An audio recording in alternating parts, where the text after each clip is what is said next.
watched the video that Kurt Phelps put together on how to differentiate in modern times with all the automation that's actually gone in recruiting and everything else. And I reached out to Kurt. He and I had been connected on LinkedIn for some time and worked together in the past. And when I spoke to him, it just made a lot of sense to work with my network and to work with the people that know me and have worked with me over the years, and to really see where I can help, see where I can be of assistance to, whether, they were a VC, an executive, or, a business owner that I was working with in the past, or that knows me from the past.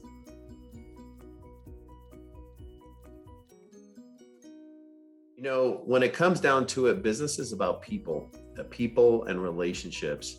And networking is a very natural thing for me. It's something that I've worked at over the years, but as time goes by, you may lose touch with folks that you really intended to always keep in contact with. And it's remarkable to me how, when that happens, and especially if you've got a good relationship with them, after you reach out to them, you pick right up where you left off. It's as if you just spoke to them, yesterday, although it may have been 6 months or a year or even a couple of years before that.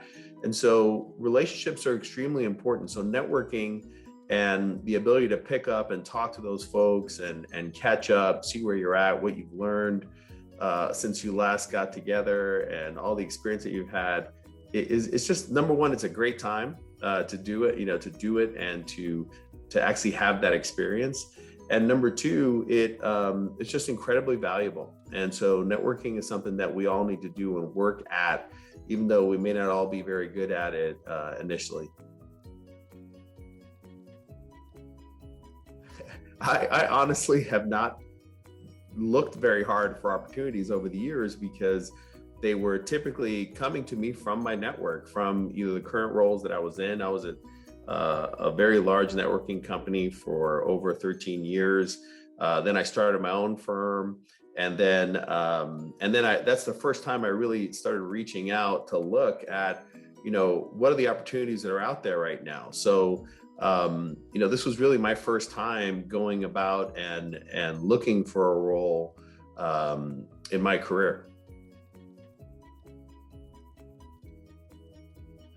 Absolutely led to many opportunities, from speaking with VC firms to CEOs of companies that had opportunities. It really wound up in the end that I had quite a few opportunities. It's interesting when you look at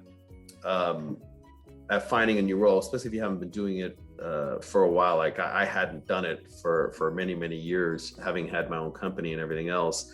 So you realize that, especially if you're talking to younger stage companies, that companies tend to change their minds quickly about some of the roles that they want to do in the younger stage. And as you look at, mid-stage or later stage companies, you find a lot of different reasons as to why you may or may not want to work there.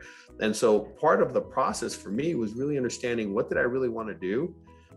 What was the role that really excited me, that had the right mission, had the right vision, that really fell in line with what excites me as an individual contributor and as a leader.